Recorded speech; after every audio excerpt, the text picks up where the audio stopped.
they've got one over on Manchester City as well. Yeah, and the thing is that you almost feel that. I don't know, Dan. I felt like he would have went to City because I feel he's got his plan to play in the Qatar World Cup, because I think that's going to be maybe his final opportunity to try and put that marker down that I am the best in the world by trying to win the World Cup. So he needed a club that's going to help him to get there and play consistently and at a level that he can go there and challenge. And so when it was a City, I was thinking, oh my gosh, he's going to City. Mm. And then we saw how the Man United fans felt about him when that was in the press for a bit. But then, all of a sudden, when it switched to Man United, I thought it wasn't romantic. I don't think it's something that, if he's available and he could come back, and this is why probably Sir Alex had to intervene and probably made a call to the Glazers and say, we can't let him go there. We have to make him come here. If he's coming anywhere, he's got to come back here. There's no way I don't feel that doesn't happen, because he will help Man United. He'll take them to another level. We can still talk about the midfielder, what they need, but if Ronaldo is available, you have to take him if you can afford it. Mm. And those decisions that Ronaldo has had to make, like you said, potentially with that World Cup in Qatar, when he'll be nearly 38, and you're starting to think, even for somebody who keeps themselves in the shape that Cristiano Ronaldo is, you're starting to think, OK, well, even he, at nearly 38, is coming towards the end of his career. Yeah, but look at Roger Miller. Look how great Roger Miller was. Roger Miller, I mean, he hasn't done what Cristiano Ronaldo's done, but Roger Miller was unmarkable in some of those games. He was nearly as old as me. Cristiano Ronaldo just wants to be the next Roger Miller. I think that's all anybody can say about it.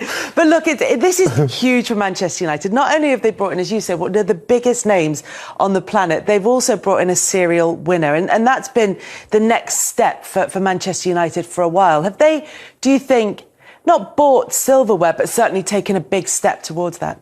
Well, they've bought a born winner. And maybe they was lacking that, I think, before. There's not many other players in that Manchester United squad that know what it takes to consistently, day in, day out, week in, week out, prepare your team, prepare yourself to win. And it's a long haul over the season to win a cup or win the championship or whatever it is. He's done it multiple times. He knows what it takes.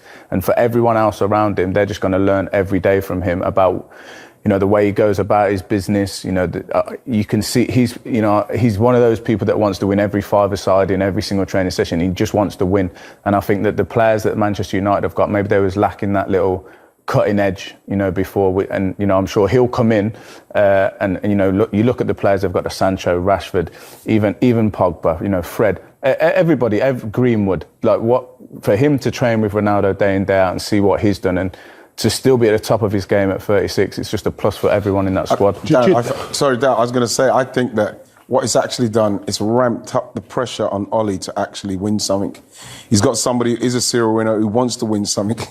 If he can't win something with Ronaldo, the questions are going to have to be asked. Well, he was signed by Juventus to take them closer to winning the Champions League, and that didn't happen. In fact, they didn't perform particularly well in the Champions League, Juventus, with Ronaldo. It's a really good point. I think that's why it's quite significant that United have brought Varane in, because they've got to improve that defence if Ronaldo's signing is going to mean anything.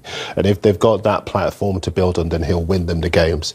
He's still in terrific form, and in a way, the last week or so has been terrific for Ronaldo as a brand anyway. But the circumstances around the Republic of Ireland game kind of vindicate him, and I think United would be delighted by it, because lots of people who felt he's a busted flush, they'll have been saying, see, I told you so. And then the last 10 minutes, he scores those two decisive goals, and he reminds you of what he is all about. And when he had those goals in it, they reminded me of when he played against Wales. Yeah, thanks. Semi-final. He's unstoppable. That's the point, isn't it? There's nothing anyone can do. I'm so sorry. You remind me of that. But when he played against Wales and he got up and he almost hung in the air and headed the ball in, he still has that ability to do that. And I don't think his age is going to stop him from doing that, being in the right place at the right time. You look how he was scampering about, and not just ahead of Kelly, the movement for the goals as well, to create the space to head those goals in. I still think he'll score probably 15, 20 goals this season. But it is true that he's a different player from the one who was at Manchester United last time round. He has changed his game. He has changed his game. But like the way he's changed his game, and because he's so sharp upstairs with the finishing, and because he's technically still sound. He's now in an area where he hasn't got to exert himself too much, apart from the fact that use his natural ability, like Darren Wright said, to spring and score those goals. So if you are able to get the ball in and around him with his feet, with his quick feet, with his technical ability, with his heading ability, he's still going to do what he probably done back then, because he hasn't lost that sharpness upstairs to get himself to half a yard, and he only needs half a yard. I was looking at his stats, right? In only 5 of his 20 seasons has he scored fewer than 20 goals. And you talk about the 29 goals he scored last season, 31 goals a season before that, and 21 goals a season before that. So, and that's in the league, not in the Champions League or the Italian Cup. They're all in the league. He is a consistency is what he lives by, and so he will be looking to score goals. And I think if you're going to buy Kane as a penalty box player for City, for example, you could see why you would want to buy Ronaldo as a penalty box player. Let everyone else do the running outside. We used to talk about Teddy Sheringham, didn't we, having that clock in his head and everyone else do that running for him. He is Teddy Sheringham Mark 2, 3, 4, 5, because he is much fitter, stronger and far more consistent. Will that happen for him at Manchester United, though? So, listen, the guys can answer that one, because you know, it's going to be interesting because you want to find. I think that if they're creating chances, he will score them. You know, the only thing is he going to start him? He's not going to do that. You know, coming off the bench. Ronaldo's not a come off the bench guy. Probably for the first game to give him the rapturous applause, he'd probably do that. But he's got to be playing, and it's going to be interesting to see where he plays, who's coming out of the team, who's sacrificed for him, because. You know, where's Pogba going to play? Him and Bruno Fernandes, I've not seen it when they've played for Portugal, where I'm seeing, wow, that link-up looks amazing. So you're thinking, well, how's that going to work there? How's that going to affect Mason Greenwood, who's like just about to turn supernova?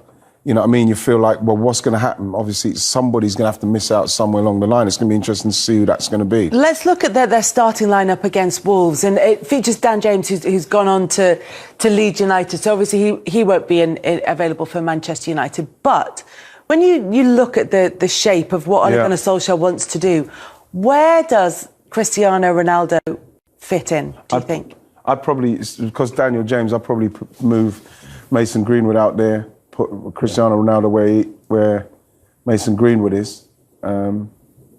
Is it that straightforward, do you think? Well, it feels like, you know, or Jadon Sancho, he could play anywhere, because I'm not leaving Pogba out of that team.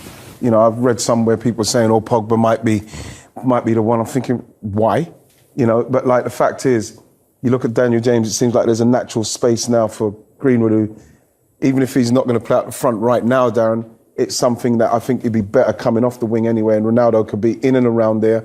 And if him and Greenwood can change around, then he might find himself out there, Greenwood in there, and he'll just float in that kind of area in there. And if you look, like, Greenwood did a lot of good work against Wolves in that wide position anyway. So he can do that. It's not a problem. I think that Ronaldo now, as you touched on before, is definitely going to be in the centre of the pitch. I don't think he's going to be wasting his energy. He's changed that. You know, we've seen some clips of him before at the top of the show. I don't think we're going to be seeing those tricks. But I still feel that he's one of the best. And you know, being a centre half, if someone can move over, 2 or 3 yards faster than you, more mentally, you can't do anything about it, because you're always reacting, and he's always on the move. And that burst and the finish, you know, he's still got that. So if they can supply him with some ammunition, he's going to score goals. When you're defending against him, do you try to defend him, or do you try to cut off the supply line to him?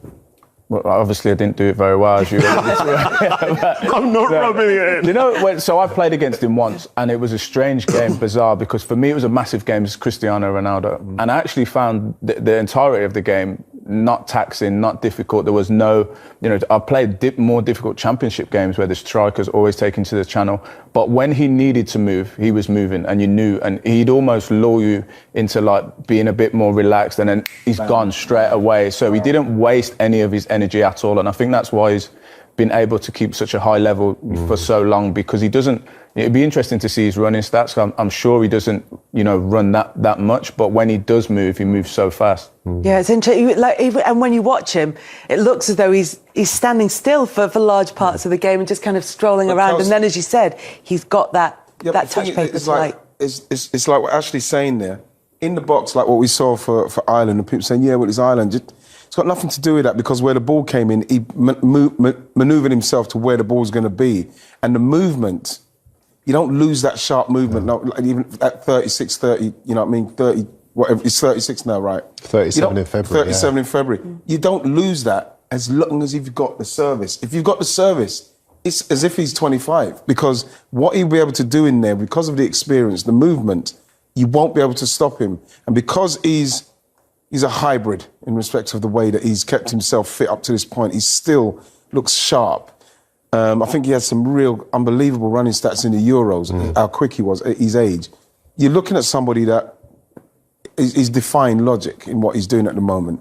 So Man United, like I say, they have got somebody who is just not a romantic signing. It's somebody who's going to bring something. That's such a crucial point as well, because last year we saw Bale go back to Spurs and there was all the triumphalism around him and ultimately it was disappointing.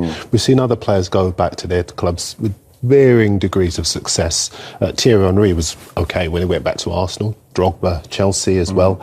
But I think this is on a different level altogether, because he arrives as a winner and relatively speaking, still at the top of his game. He's still a guy that if you're going to lose a title, you're not going to lose it on goal difference because he knows where the goal is. And I think there was a moment at the Euros that kind of sums up what he's about, where he took that bottle of fizzy pop as he sat down for the press conference, he took it out of the way and he put water there, because that's the way he lives his life. So he's a wonderful example to younger players as well. And I think that he makes the race for the Golden Boot very different to the race it would have been beforehand. Because I think that, looking at some of the defending in the first couple of games of the Premier League season, I think Ronaldo gets easily 15 goals plus this season, with his movement, with his desire, with his ability to draw defenders out of position, and he will demand the ball. I mean, Martin Samuel in the Daily Mail basically said, where do you play Ronaldo? You play him where he's most happy, because when he's happy, he scores goals. And it seems fairly simple to say, but Solskjaer played with him. So Solskjaer will know how to keep him happy, and that's another reason why I think he'll really enjoy himself this season. You mentioned that example of during the Euros where he moved a fizzy drink out the way in order to kind of say, no, kids, drink water, and that sort of leading by example. You touched on this earlier, the effect that he can have within the dressing room and at the training ground, when particularly there's young players, and I know you asked the question earlier, and we'll come on to the sort of footballing consequences for Mason Greenwood. But just in terms of lifestyle, application, dedication, all those things that he's bringing to everyday work at Old Trafford. Yeah, well, I think, well, listen, you can have a veteran player who isn't Cristiano Ronaldo, who tells a young lad, don't do that, do this, and they're kind of thinking, well, who are you to tell me that? This guy says something, you're going to do it, because there's no argument about it. He says, don't do that. I do this. This is how I work. I wouldn't do that. Look after your body. Don't move on Thursdays and Fridays, or whatever his routines are. The boys, even if he's not saying it, they'll be watching him. Yeah. They'll be watching and they'll be learning. Subconsciously, they'll be picking up, okay, he does that.